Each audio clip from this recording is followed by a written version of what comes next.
Sadly, our time is almost up, but we must conclude this discussion, if there is any way to conclude it, because it feels like there's so much more to talk about. We're talking about public service and accountability, and of course taking a look at solutions. Yeah. What can active citizens, and we have an active citizen here today, Like do to keep public servants accountable in the counties, in your ward, at a county level, at a national level as well, but also what are local solutions? Instead of just looking at what's happening in the UK, in America, in Australia, what can we do as Kenyans to start hopefully a trend? And we saw that Honorable Kirwa spoke about 2003, when we saw people doing citizens arrest on police officers and so forth. What other initiatives can we have? And please let us know. 2242 is the SMS line, #Daybreak as well. But Cherotich, let me start with you.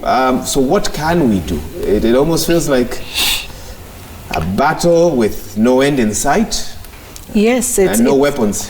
And we should even talk about your issue. Actually, you're trying to push against a giant organization as a taxpayer. How is that coming along?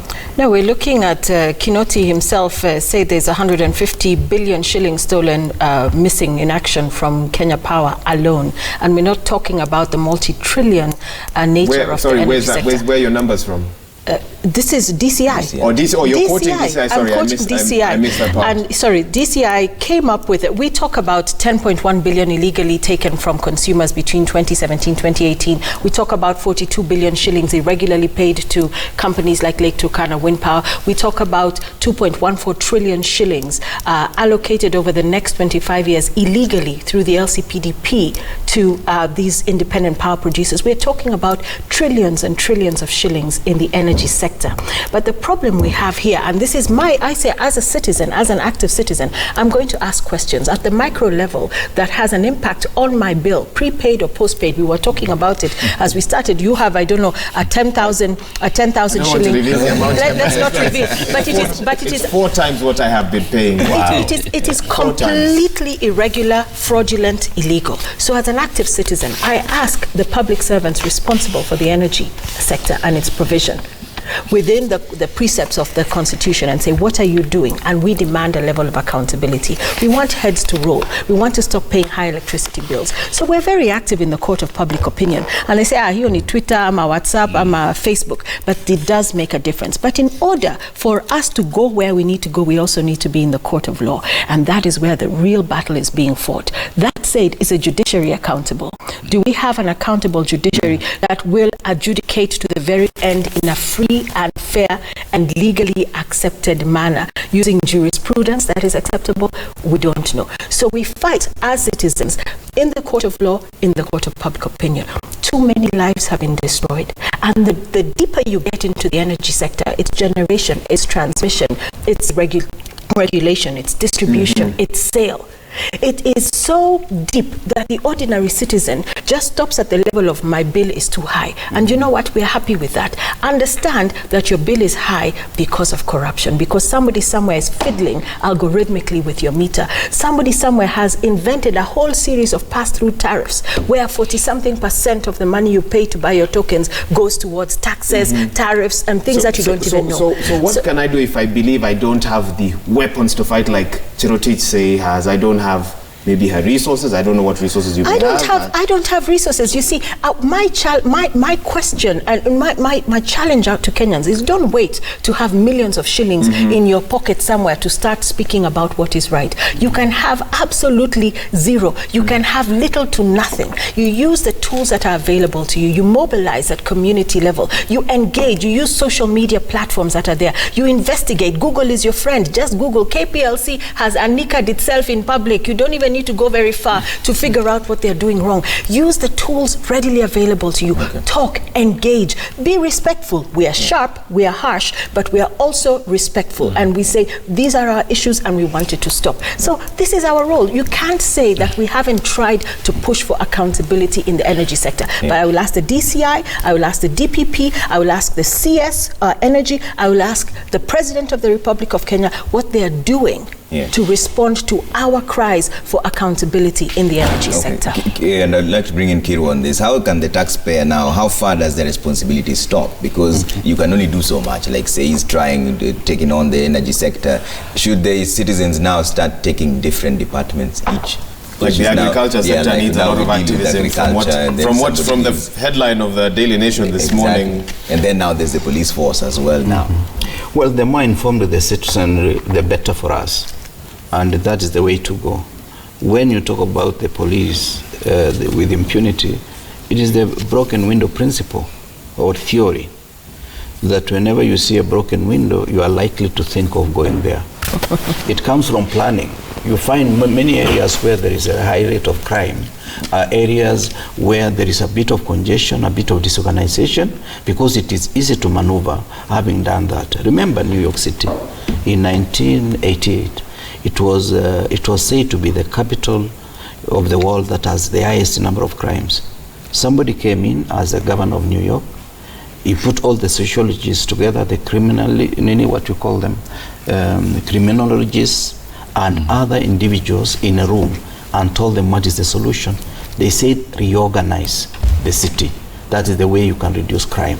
But more important is that as long as in our psyche we still believe that money answers everything, we are likely to find all these things following us for many more years to come. Issue of political responsibility.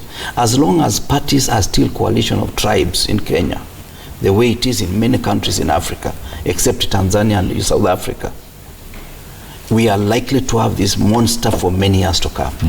Because when it is convenient, I work with you, we win the election, and therefore we must reward our tribes. And therefore, as long as we are still talking about tribe, not the merit of an individual, we are likely to be caught up where we are today. Before David comes in, Gabriel, final thoughts on this? Say had actually talked, she's put something that, me and you are somewhere, and we had this great man who was talking tell us that there was a time he said something wrong and Kenyans on Twitter almost chased him out of town. I know you know the person I'm talking to. He said, if we are to put all our energies into addressing issues, whether it's through social media, and I'm talking about facts, I'm not talking about, innuendos or slander. No, I'm talking about getting and engaging through facts and wanting to ride on accountability. Then I think Kenyans, even through social media and other areas of engagement. Exactly. Yeah. Kenyans on Twitter. Exactly. There's so much that we can do. I remember at one point, actually, we had CNN, actually issue an apology through, Kenyans. So there's so much that can be done. Nearly forced to hire. Exactly. So when we engage in better mannerisms, I think there's so much we can do in allowing Mwananchi to be able to talk and be able to furnish great ideas. Even when they're talking, even if it's through social media, I think there's quite a lot that can be done. Apart from the engagement, I also think we need to deliberately emphasize not only on the accountability, because half of the time we like looking outside Kenya, where we go and engage. And I'm not talking about reinventing the wheel. Whether we take, governing principles of countries like China, which is good. We are attracted so much by what is going outside there. But when it comes to dealing with matters corruption, we do not want to bring in their principle, the principle of how they deal with corruption. What are the methodologies that China used to deal with corruption? If we are going to engage and say, you know what, we love how these people build their bridges, let's bring them over, let them do our roads, we like it.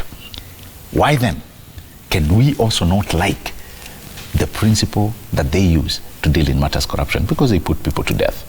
Is it something that we need to start engaging and localize? Human rights laws will sign that. No, but you see, I know. But at the end of this, we must find a local solution. Yes, by the way, if you see the amount of money that has been repatriated, it's a great sign. If you see high conviction, although we have not started seeing people serve jail time and prison time, there is something going. Things are happening. Okay. And in finality, after talking about accountability, I think Wahiga and Trevor, we should not go without talking about the INEOS 1.59. That is something huge happening. Okay. And by the way, the reason why I'm talking about it is because 2 weeks ago, I went to Kaptagat, I met Eliud, and my goodness, the things that these people have put together, the world awaits. All right. Okay, that's a good... David, very briefly, because we're running out of time. For us to be able to achieve an effective and accountable public service, we must be able to have a society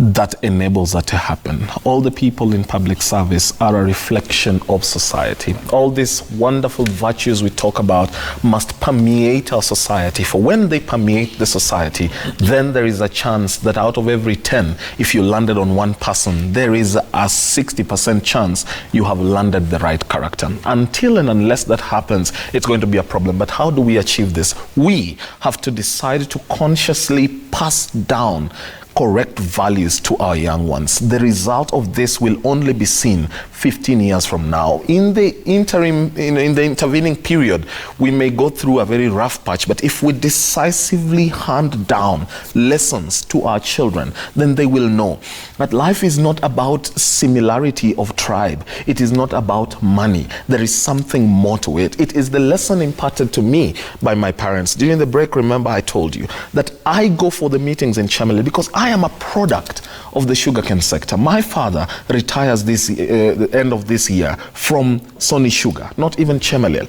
But they taught me to understand that money wasn't everything. And because I was given a chance when the sugar sector school was there and running well, I long and desire to give that same chance to people in Chemelil, not even Sony where I grew up in, because I understand that when the factory runs well, when they are paid, when the system is working, when the schools are running, there is a chance of a David Osiany coming from Chemelil. And that is knowledge imparted to me by my parents. Don't chase money. It's never about money. In fact, I think Uhuru Kenyatta should consider Jerotich and I for head of state commendations. People who have decided, no, relax. People, no, relax. People who have decided to give of themselves for society. Sometimes it is very taxing. Even Gabriel here, who was telling us how he has worked. The problem, that's the lowest of decorations. I know. You should have gone for something higher. No. Why the lowest? We are okay with the lowest because when we tell stories of good public servants, I don't want us to cloud ourselves with public servants who have been corrupt. There are great stories in public service, stories that are not told. That's what I was saying last night for those who are watching me elsewhere, that there are stories right from police to the teaching service. I have been to Chemelil, and I tell you, whereas you will find that quite a number are lackluster, and no one wants to work, and some are pensionable, permanent, but you will always find that one person and I'm taking this who you ask yourself, wow, is this a Kenyan? Those people need to be honored. Those people need to be appreciated. Even in the energy sector, Say will tell you that you will find an honest and diligent public servant. Is their story told? Or are we going to forever paint a gloomy picture of this country? Tell the worlds apart. Tell the story of the good one. Shame the bad one. Let the good ones get a chance to be identified as possible solutions to deal with the bad ones. Thank you. All right, brilliant. Kipruto Arap Kirwa, former Agriculture Minister, thank you so much for coming in. David Osiany, policy and governance expert. Jerotich Sei, active citizen. I always love that tag for you. Active citizen. And Gabriel Muduma, policy and governance expert. Thank you so much for making time this morning. Thank you too. Our viewers who've messaged in, thank you so much. Let's try and get a bit of your feedback before we wrap up this part of the show. All right, we start with Twitter. Levindolo says, pity that Kenyans now no longer go for morally upright and accountable leaders. The phrase bora anafanya kazi hata kama naiba kidogo. Oh no. It's funny but it's not funny. Mtukatana, how would the government respond to the ferry tragedy if it was a prominent politician who drowned at the Likoni channel? That's a pertinent question. Thank you for that. Mwago, or is it Mwag? It says it should be criminal for public servants to use private institutions that would change services overnight, schools, hospitals, everything. Why would you sell what you can't take? It is because it's poison to you and your family. Okay, one more tweet. Elvo Senior, the biggest disease we have as a country is corruption. If we end that, we'll be a great nation. But the question is, can we really end corruption? All right, let's see what you're saying on 22422. That's our SMS line. Just text us your name and where you're texting from, like Kimungui from Bungoma. Says, dear panelists, we have heard you talk same script for so long, but things remain the same. Please kindly stop sugarcoating issues. In Kenya, the buck stops with the president. When given a chance, please address Uhuru Kenyatta. Tell him he has failed because currently the whole system has completely failed. That is a SAE supporter. That is one of the SAE supporters. One of our panelists here had said no name, but to say, what do you expect in a country where systems are dead? The legislature, which is meant to check, migrated to performing executive work through CDF, serious corruption within and outside of parliament, where we have 2 sets of payrolls in TSC depending on union, and everyone is quiet, and much more. Oh, wow. All right, Bugua Child says a great debate full of diversity as is the norm when dissecting the dilemma of leadership. Unfortunately, we are still skewed and thus use a linear prism in attempting to slay the dragon. Unless and until we have on board a vibrant Kenyan heartbeat focusing on the essence of service to humanity, we shall keep on looking at our navels instead of the beauty of the rainbow. The elements are our navel predate on our future. What a pity. Wow. Today we have great thinkers messaging us. No name, but you say Kenya is always reactive to disasters. We've never been proactive. All right, let's see what else he's saying. Alice says accountability has failed due to giving jobs to people who are not qualified. Simple and straight. All right, no name, but you say let's stop pointing fingers at top bosses. Accountability should start from me and you first. Like the issue of ferry. You know you're supposed to switch off your engine of your vehicle and get out. So that should be done for you by the CS or PS. Really? All right.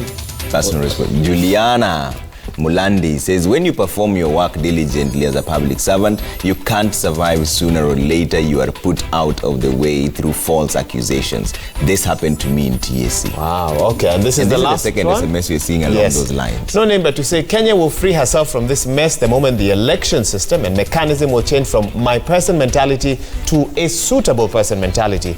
Electing a person because he or she is your kin or tribesman is a form of corruption. All right. And that's where we leave it for now. Thank you so much for making time. That's as many SMSs as we could squeeze in, but we appreciate all your feedback every day, every morning you're with us here. Asanteni sana. It's now time to work out. Right. With Willis. Yes? That's right. Let Willis work out as we release our guests and we prepare so for... moving on from that conversation. We'll be right back.